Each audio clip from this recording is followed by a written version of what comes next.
I welcome you to learn English. ஒவ்வொரு academic இயர்லையும் என்னோட students கேட்குற டவுட் தான் இது.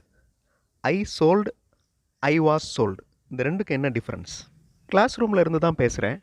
ஸ்டூடெண்ட்ஸ் இருக்கிற மாதிரியே நான் நினச்சிட்டு உங்களுக்கு எக்ஸ்பிளைன் பண்ணுறேன். ஸ்டூடெண்ட்ஸ் இல்லாதது காலேஜே பிளாங்காக தெரியுது. சீக்கிரமே காலேஜுக்கும் ஸ்கூல்ஸ்க்கும் ஸ்டூடெண்ட்ஸ் வர ஆரம்பிக்கணும். Okay, let us look at the topic. முக்கியமான கிராமர் பற்றி தான் இந்த வீடியோவில் பார்க்க போகிறோம். Look at the sentences. The car sold, அது வந்து wrong sentence. The car is sold இல்லைனா the car was sold, that is right. இந்த ரெண்டுக்கும் என்ன டிஃப்ரென்ஸ்? இந்த கிராமர் தெரிஞ்சதுக்கப்புறம் ஈஸியாக அந்த சென்டென்சஸை ட்ரான்ஸ்லேட் பண்ணுவீங்க. நான் சொன்னேன், நான் சொல்லப்பட்டேன், அதாவது எனக்கு சொல்லப்பட்டது, எனக்கு சொல்லப்பட்டிருந்தது. அதே மாதிரி ஒரு ஈஸியான எக்ஸசைஸும் பண்ண போகிறீங்க. இந்த இங்கிலீஷ் சென்டென்சஸோடைய மீனிங்க்கு ஏற்ற மாதிரி சென்டென்சஸை மேட்ச் பண்ண போகிறீங்க. Look at those Tamil sentences. குழந்தை தூக்கியது, குழந்தை தூக்கப்பட்டது, இந்த ரெண்டையும் எப்படி சொல்லலாம்? அவர் பந்தை எறிந்தார், பந்து எறியப்பட்டது. ஸோ இதை பற்றி தான் இந்த வீடியோவில் பார்க்க போகிறோம். I welcome you to the channel சென் டாக்ஸ். உங்களுடைய ஸ்போக்கன் இங்கிலீஷ் ஸ்கில்லை டெவலப் பண்ணுறதுக்கு வீடியோஸ் அப்லோட் பண்ணிட்டு வரேன்.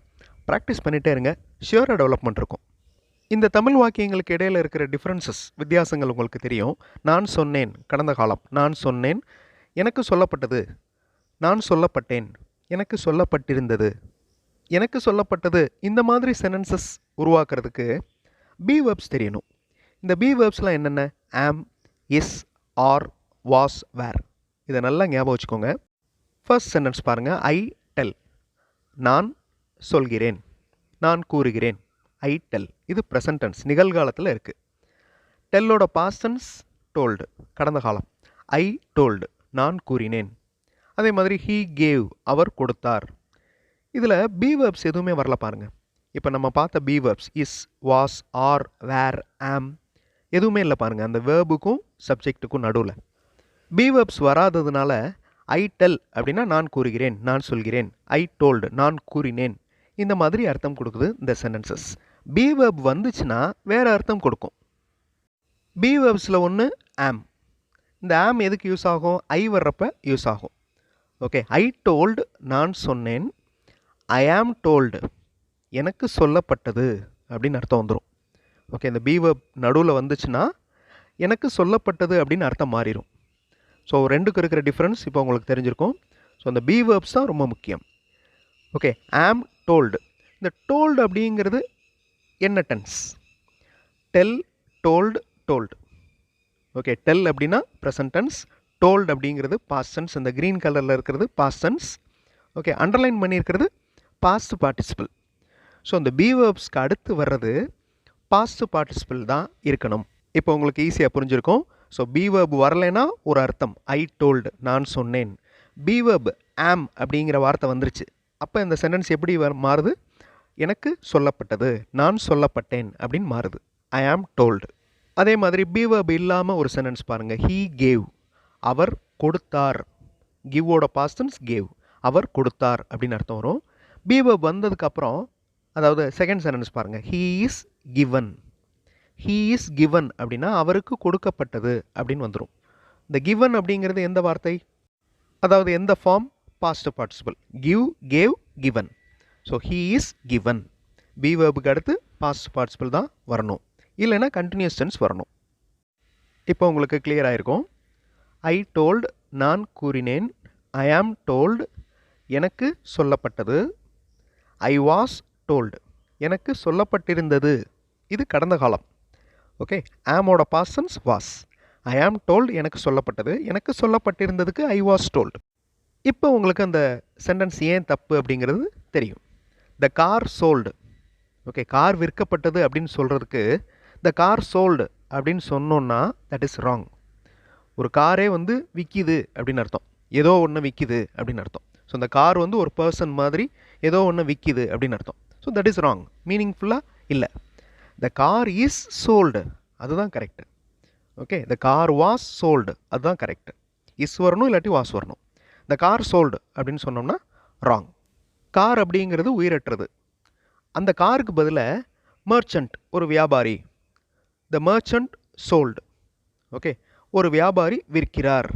இந்த சென்டென்ஸ் கரெக்ட் ஆயிரும். நான் லிவிங் திங் இருந்துச்சுன்னா தப்பு, லிவிங் திங் இருந்தால் கரெக்ட் ஆயிரும். ஓகே, ஒரு வியாபாரி விற்கிறார். த கார் சோல்டு அப்படின்னு சொன்னால் that is wrong. He explained என்ன அர்த்தம்? எக்ஸ்பிளைன்டு அப்படின்னா விளக்கம் கொடுத்தார் அப்படின்னு அர்த்தம். ஹீ எக்ஸ்பிளைன்டு அவர் விளக்கம் கொடுத்தார். ஹீ இஸ் எக்ஸ்பிளைன்டு அப்படின்னா அவருக்கு விளக்கம் கொடுக்கப்பட்டது. He is explained by the teacher. You give நீங்கள் கொடுக்குறீங்க. You give. You are given உங்களுக்கு கொடுக்கப்பட்டது.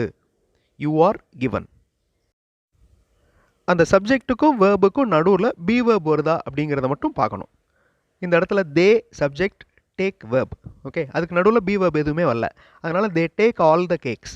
அவர்கள் எல்லா கேக்ஸையும் எடுத்துக்கொண்டார்கள். த கேக்ஸ் ஆர் டேக்கன்.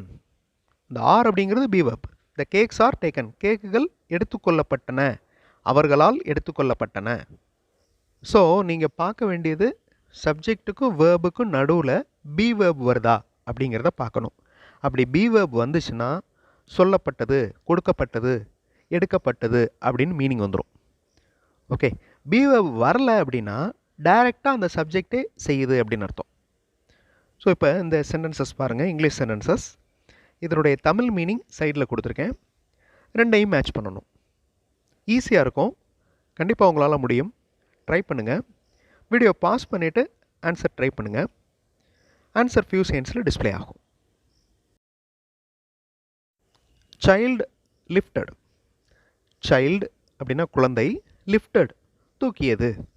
லிஃப்ட் அப்படின்னா தூக்குறது, அதோட பாஸ்ட் டென்ஸ் லிஃப்டட். இந்த சைல்டு அப்படிங்கிறது சப்ஜெக்ட், லிஃப்டட் அப்படிங்கிறது வேர்ப். இந்த சப்ஜெக்ட்டுக்கும் வேர்புக்கும் நடுவில் பி வேர்ப்ஸ் எதுவுமே வரலை. அதாவது இஸ் வரல, ஆர் வரல, ஆம் வரல, எதுவுமே வரல. ஓகே, ஸோ அந்த சைல்டு தான் அந்த செயலை செய்து அப்படின்னு அர்த்தம். சைல்டு லிஃப்டட், குழந்தை தூக்கியது. Child is lifted. இந்த இடத்துல இஸ் அப்படிங்கிற பி வேர்ப் வந்துடுது. பி வேர்ப் வர்றதுனால தூக்கப்பட்டது.